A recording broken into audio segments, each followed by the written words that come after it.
waaw jërëjëf dañ ciy sant yàlla bu baax ndaxte wax dëgg yàlla président dafa xër li tax mu ñëw Fandène dafa xër ndaxte wax dëgg yàlla mënoon naa bàyyi service waa SONES ñu organiser ko seen bopp mais vraiment comme ñoom ñoo yor seen ci gël guy mais tamit bëgg a bokk ci nam waa Fandène namu askanu Sénégal moo tax mu ñëw Fandène pour vraiment jëmal bis bi vraiment kontaan ci suñu kontaan fu mu yem bi ci desit ñu ngi sant yàlla di sant waa commune Fandène ndaxte waa commune Fandène amul ku des góor ak jigéen rawatina chef de village yi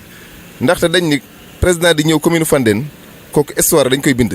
kon kenn du des Fandène vraiment chef de village yeeg imam yeeg ñëpp bàyyi nañ seen lépp bokk ndey bokk baay ñëw gàttanu président te vraiment ku gis keroog la fa teew ci doomu aadama xam ne waa Fandène delloo nañ jukkal président. bi ci des ñu ngi sant maire département bi ndax ñëpp ñëw nañ teew di sant itam waa commune bi sant nañ góor sant nañ jigéen sant nañ ñëpp ci commune bi rawatina tamit vraiment maire Talla Sylla parce que ñun lenn lu ñu am muy le président Macky Sall bi ci des mooy ñu amit suñu coordonnateur départemental kon président bu ñëw ci commune Fandène képp ku fa ñëw jàpp nañ suñu gan la ñun. ku mu neex nag d'accord mais ñun sunu gan jàpp nañ ni ku fa ñëw rek suñu gan kon maire Talla Sylla bu ñëwee ñun jàpp nañ du ganuk président ganuk maire Augustin Tine la kon sant nañ ko ci bu baax sant nañ tamit waa département bi yëpp. di wax ni tam am nañ kontaante bu baax ndaxte lii dafa nekk lu rëy ci ñun keroog ku xool li fa daje ci doomu aadama Fandène kenn desul comme ni ma ko waxee góor ak jigéen mag ak ndaw te lii bu amee kilifa gi moo ci liggéey bu addu liggéey bu yéeme liggéey bu doy waar boo xam ne bàyyi ko ci terrain bi. amul benn oto parce que tamit il faut am loo xam ne dañ koy wax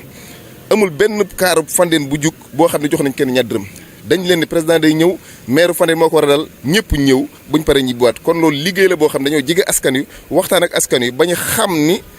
le maire Augustin Tine jariñu leen dara moo tax fu mu ne ne ayoo ñoom ñu départ kon ñun loolu dañ ciy santaat yàlla bu baax a baax di gën a santaat tamit di wax ni waa Mbourkat dañuy sant yàlla bu baax ndax dañoo ñëw ajuma le 15 lañ ñëw ajjuma ñu dalal leen ca maire Fandène ñoom ñu wax ñu seen i soxla wax ñu seen i jàmbat nit ak li mu bëgg ak fi mu toll bi ñu ko waxee ñu ni ko bu soobee yàlla dinañ ko wax maire samedi maire ñëw samedi ñu toog wax ni ko am na ay borom kër ñoo xam dañ doon dajale ay ñaar dërëm ak ñetti dërëm am nañ fu ñu nekk wax dëgg yàlla valable na ak valableul ñun loolu duñ ci àddu en tout cas lii la ñuy wax bëgg nañ ko leen jàppale ci ay dëkkuwaay mënuñu bu soobee yàlla altine ci suba balaa président ñëw fi am naa ak réunion ak moom lii ngeen ma wax lépp naa ko jël tegal ko ci taabal ji altine jot président ñëw li ñu ci gën a neex muy cadeau bi gën a rëy mooy président bi mu tuddee loolu kon ñu xam ne la ñu doon wax nit ña ak la président doon wax ak le ministre doon wax mooy dañoo bëgg a jàppale askan wi jàppale ñëpp ba ku ci nekk am ab dëkkuwaay te doo sonn kon jërëjëf président waaye jërëjëf la maire Augustin Tine kon waa Mbourkat yéen tamit jërë ngeen jëf di wax ne nag nit ñi nañu bàyyi wax ji te liggéey mooy tax li nga bëgg nga am ko kenn du góobloo jiwul topp ci rajo yi ak télé yi ndànk talti xas ñu kenn xuloo ñu kenn parce que ñun boot nañu ñëpp waaye li wér te wóor kenn du góobloo jiwul te président yi tamit wax na ko ndax kilifa gi mooy kilifa ñëpp te wax na ko nee na ku ci nekk na delluwaat sa base nga liggéey jige askanu liggéey moo gën wax ji vraiment sant nañ leen gërëm nañ leen. Je m'appelle Yvan Tine. Nous nous félicitons de la visite du président de la République qui pouvait absolument laisser les services décentralisés et les ministères poser la première pierre d'un gigantesque ouvrage qui va révolutionner l'alimentation en eau dans cette partie du Sénégal. Sa présence a été un très grand honneur pour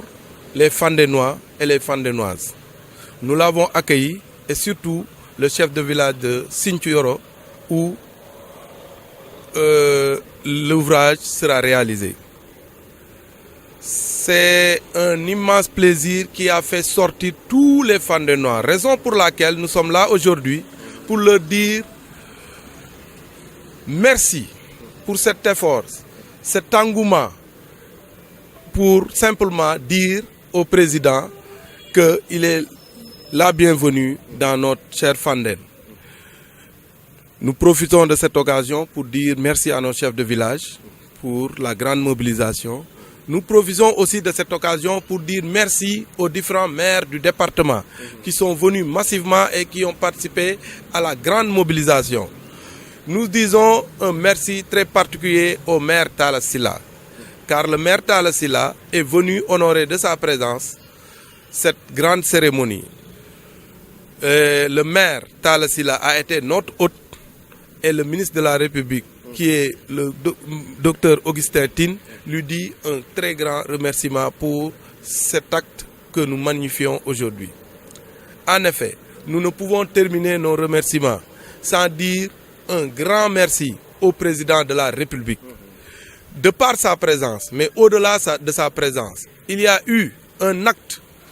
d'une très grande portée et d'une magnanimité extraordinaire pour les populations qui étaient désœuvrées, qui avaient des problèmes au niveau de Mbour 4. Et ainsi, en mettant à leur disposition des efforts qu'ils ont eu à consentir, mais aussi sur un terrain qui pourrait porter un certain litige, il a clos le débat à ce niveau. En montrant ainsi qu'il est proche de ses administrés, qu'il est proche des Thiessois et qu'il les aime.